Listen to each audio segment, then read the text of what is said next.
ಮಾವಿನಕಾಯಿ ತುರಿ ಉಪ್ಪಿನಕಾಯಿಗೆ ಬೇಕಾಗಿರುವ ಪದಾರ್ಥಗಳು. ನಾನು ಒಂದು 3 ಮಾವಿನಕಾಯಿ ತೊಗೊಂಡಿದ್ದೀನಿ. ಹುಳಿ ಮಾವಿನಕಾಯಿ ತೊಗೊಂಡಿದ್ದೀನಿ.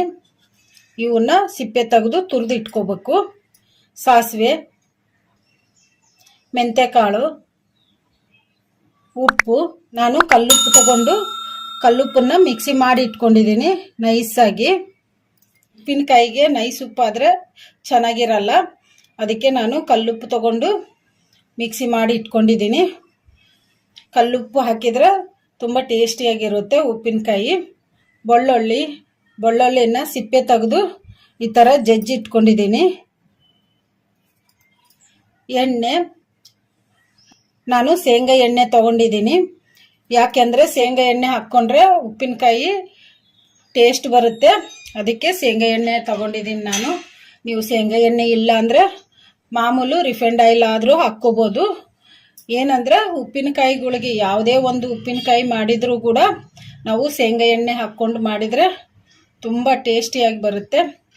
ನಾವು ಯಾಕಂದರೆ 1 ವರ್ಷದವರೆಗೆ ಇರೋ ಥರ ಮಾಡ್ಕೊತೀವಲ್ಲ ಉಪ್ಪಿನಕಾಯಿ, ಅದಕ್ಕೆ ಶೇಂಗಾ ಎಣ್ಣೆ ಹಾಕಿದ್ರೇ ಚೆನ್ನಾಗಿ. ಖಾರ ಪುಡಿ, ಸಾಸಿವೆ ಜೀರಿಗೆ, ಒಣಮೆಣಸಿನ್ಕಾಯಿ, ಕರಿಬೇವು, ಹಿಂಗು. ನೀವು ಬೇಕಂದರೆ ಹಿಂಗು ಹಾಕ್ಕೋಬೋದು, ಇಲ್ಲಾಂದರೆ ಸ್ಕಿಪ್ ಮಾಡ್ಕೋಬೋದು. ಈಗ ಮಾವಿನಕಾಯಿಗೆ ಸಿಪ್ಪೆ ತಕ್ಕೊಂಬಿಡೋಣ. ಈ ಥರ ಸಿಪ್ಪೆ ತೆಗೆಯೋದಿರ್ತೈತಲ್ಲ, ಇದರಿಂದ ತಕ್ಕೊಂಬಿಡೋಣ. ನಾವು ಚೆನ್ನಾಗಿ ಹುಳಿ ಇರೋ ಮಾವಿನಕಾಯಿ ತೊಗೊಂಡ್ರೆ ಚೆನ್ನಾಗಿ ಟೇಸ್ಟಿಯಾಗಿರುತ್ತೆ ಉಪ್ಪಿನಕಾಯಿ. ಮಾವಿನಕಾಯಿ ಕೂಡ ಗಟ್ಟಿ ಇರಬೇಕು. ಮಾವಿನಕಾಯಿ ಮೇಲೆ ಸಿಪ್ಪೆ ಎಲ್ಲ ತೆಗೆದು ಇಟ್ಕೊಂಡಿದ್ದೀವಿ. ಈಗ ಇದನ್ನು ತುರಿದು ಇಟ್ಕೊಂಬಿಡೋಣ. ಮಾವಿನಕಾಯಿನ ನಾನು ಈ ಥರ ಕೊಬ್ಬರಿ ತುರಿಯೋದನ್ನು ತೊಗೊಂಡಿದ್ದೀನಿ. ಈಗ ಇದರಿಂದ ಮಾವಿನಕಾಯಿ ತುರಿದು ಇಟ್ಕೊಂಬಿಡೋಣ.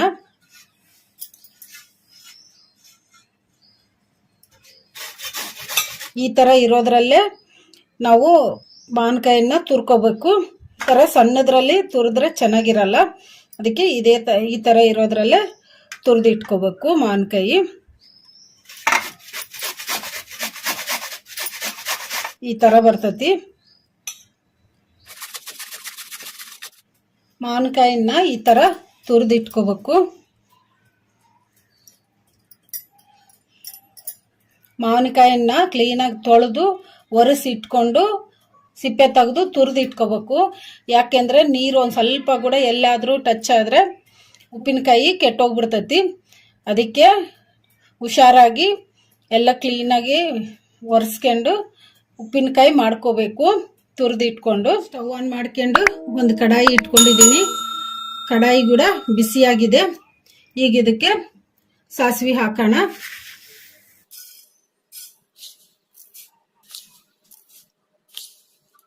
ನಾನು ಒಂದು 4 ಸ್ಪೂನಷ್ಟು ಸಾಸಿವೆ ಹಾಕ್ಕೊಂಡಿದ್ದೀನಿ. ಒಂದು ಅರ್ಧ ಸ್ಪೂನಷ್ಟು ಮೆಂತ್ಯಕಾಳು ಹಾಕ್ಕೊಂಡಿದ್ದೀನಿ. ಈಗ ಕಲಿಸ್ಕೊಂಡ್ಬಿಡೋಣ. ಇವನ್ನ ಮೀಡಿಯಂ ಫ್ಲೇಮಲ್ಲಿ ಫ್ರೈ ಮಾಡ್ಕೋಬೇಕು, ಕೆಂಪಗಾಗೋವರೆಗೂ.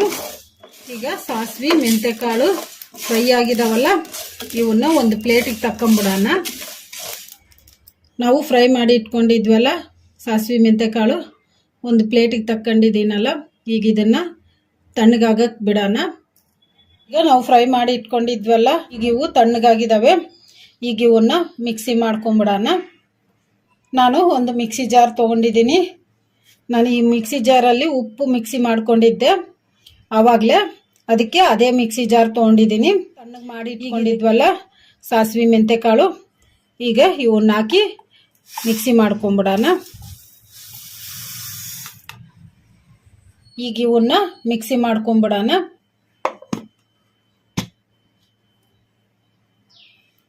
ಈಗ ನಾವು ಮಿಕ್ಸಿ ಮಾಡ್ಕೊಂಡಿವಲ್ಲ, ಈಗ ಮಿಕ್ಸಿ ಜಾರ್ ಮುಚ್ಚಳ ತೆಗೆದು ನೋಡೋಣ.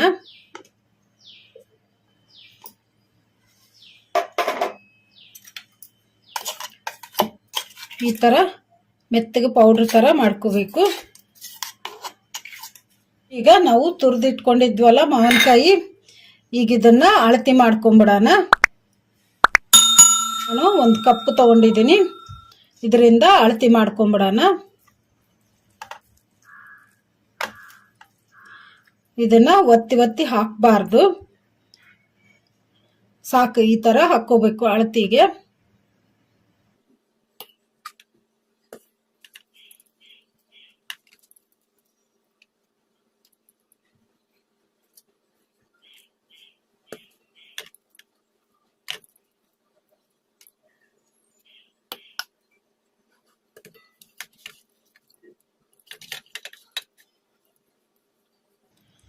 ಇಷ್ಟು ಒಂದು 4 ಕಪ್ ಅಷ್ಟು ಆಗಿದೆ ಅಲ್ಲ ಮಾವಿನಕಾಯಿ ತುರಿ.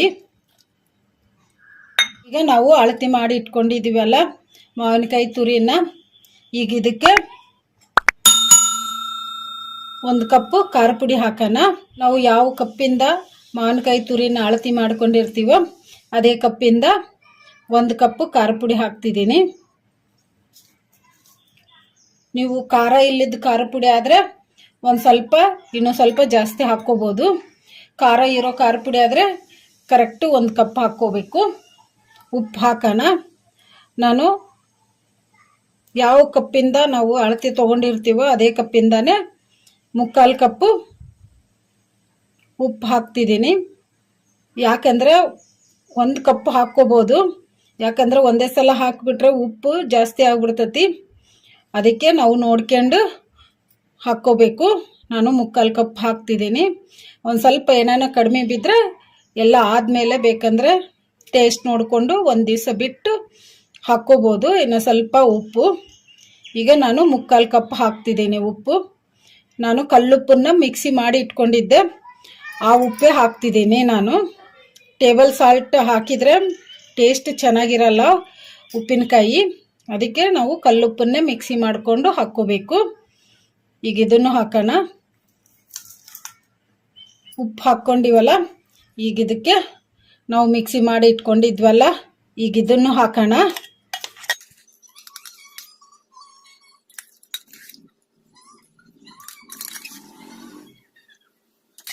ನಾನು 4 ಸ್ಪೂನಷ್ಟು ಹಾಕ್ಕೊತಿದ್ದೀನಿ.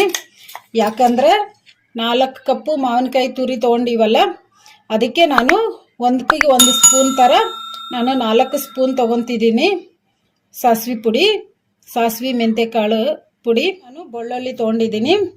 ಬೆಳ್ಳುಳ್ಳಿನ ಸಿಪ್ಪೆ ತೆಗೆದು ಈ ಥರ ಜಜ್ಜಿಟ್ಕೊಂಡಿದ್ದೀನಿ. ಈಗ ಇದರಲ್ಲಿ ಒಂದು ಸ್ವಲ್ಪ ಹಸಿವೆ ಹಾಕ್ಬಿಡೋಣ.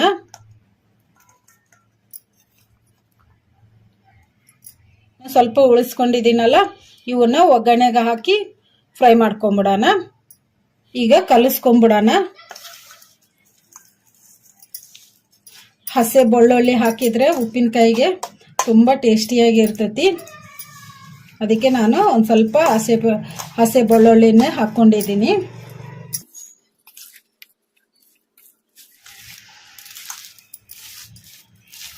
ಈಗ ಚೆನ್ನಾಗಿ ಕಲಿಸ್ಕೊಂಬಿಟ್ಟಿವಲ್ಲ ಮಾವಿನಕಾಯಿ ತುರಿ ಉಪ್ಪಿನಕಾಯಿಗೆ ಒಗ್ಗರಣೆ ಹಾಕ್ಕೊಂಬಿಡೋಣ. ಈಗ ನಾನು ಸ್ಟವ್ ಆನ್ ಮಾಡ್ಕೊಂಡು ಒಂದು ಕಡಾಯಿ ಇಟ್ಕೊಂಡಿದ್ದೀನಿ. ಕಡಾಯಿ ಕೂಡ ಬಿಸಿಯಾಗಿದೆ. ಈಗ ಇದಕ್ಕೆ ನಾವು ಎಣ್ಣೆ ಹಾಕ್ಕೊಂಬಿಡೋಣ. ನಾವು ಯಾವ ಕಪ್ಪಿಂದ ಮಾವಿನಕಾಯಿ ತುರಿ ಅಳತೆ ತೊಗೊಂಡಿದ್ವೋ ಅದೇ ಕಪ್ಪಿಂದ 2 ಕಪ್ಪು ಎಣ್ಣೆ ಹಾಕ್ಕೋಬೇಕು, ಶೇಂಗಾ ಎಣ್ಣೆ. ಈಗ ನಾನು ಹಾಕ್ತಿದ್ದೀನಿ 1 ಕಪ್ಪು. ಈಗ ಎಣ್ಣೆ ಬಿಸಿ ಆಗೋದಕ್ಕೆ ಒಂದು 5 ನಿಮಿಷ ವೇಟ್ ಮಾಡೋಣ. ಮೀಡಿಯಂ ಫ್ಲೇಮಲ್ಲಿ ಇಟ್ಕೊಂಡ್ಬಿಡೋಣ ಫ್ಲೇಮು. ಎಣ್ಣೆ ಈ ಉಪ್ಪಿನಕಾಯಿಗೆ ಎಷ್ಟು ಎಣ್ಣೆ ಹಾಕಿದರೆ ಅಷ್ಟು ಟೇಸ್ಟಿಯಾಗಿರುತ್ತೆ. ಯಾಕಂದರೆ ಸ್ವಲ್ಪ ಎಣ್ಣೆ ಹಾಕಿಬಿಟ್ರೆ ಬೂಜು ಬಂದ್ಬಿಡುತ್ತೆ. ನಾವು ಯಾಕಂದರೆ 1 ವರ್ಷವರೆಗೂ ಇಟ್ಕೊಳೋ ಉಪ್ಪಿನಕಾಯಿಗಳಲ್ಲ, ಅದಕ್ಕೆ ಎಣ್ಣೆ ಜಾಸ್ತಿ ಹಾಕ್ಕೋಬೇಕು.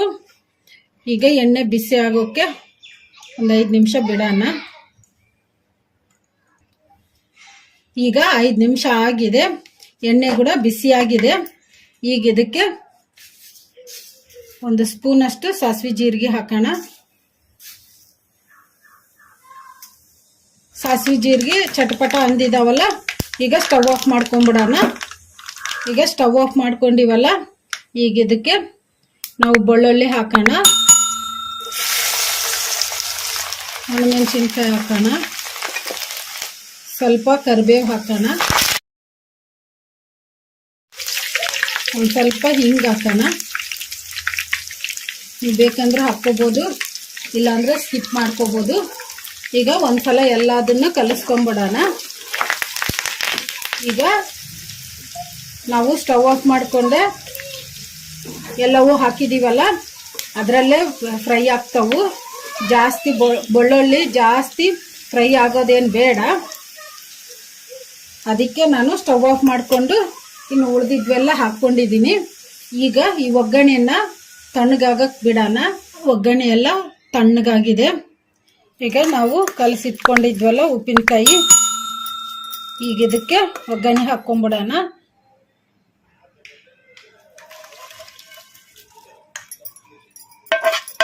ಈಗ ಕಲಸ್ಕೊಂಬಿಡೋಣ.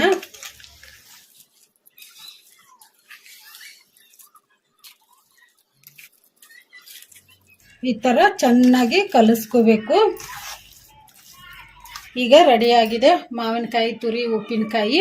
ಉಪ್ಪಿನಕಾಯಿನ ಅನ್ನ ಬೇಳೆ ಸಾರು ಜೊತೆಗೆ ತಿಂದರೆ ತುಂಬ ಟೇಸ್ಟಿಯಾಗಿರುತ್ತೆ.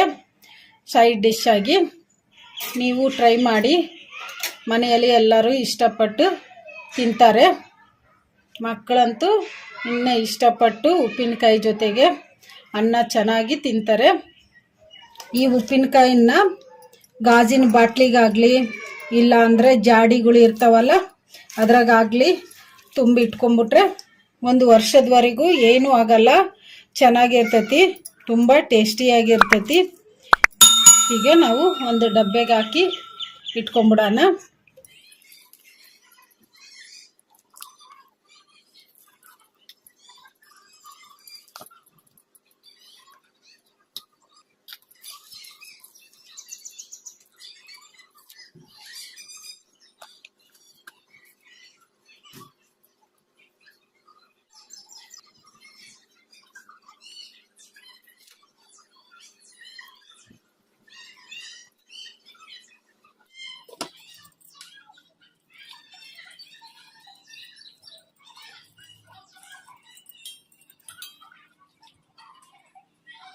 ಈ ವಿಡಿಯೋ ನಿಮಗೆ ಇಷ್ಟ ಆದರೆ ನನ್ನ ಚಾನಲನ್ನು ಸಬ್ಸ್ಕ್ರೈಬ್ ಮಾಡಿ, ಲೈಕ್ ಮಾಡಿ, ಶೇರ್ ಮಾಡಿ, ಕಮೆಂಟ್ ಮಾಡಿ. ಸಬ್ಸ್ಕ್ರೈಬ್ ಬಟನ್ ಪಕ್ಕ ಬೆಲ್ ಬಟನ್ ಇರುತ್ತೆ, ಅದನ್ನು ಪ್ರೆಸ್ ಮಾಡಿ. ನಾನು ಯಾವುದೇ ಒಂದು ಹೊಸ ವಿಡಿಯೋ ಮಾಡಿದರೂ ನಿಮಗೆ ನೋಟಿಫಿಕೇಷನ್ ಬರುತ್ತೆ. Thank you for watching.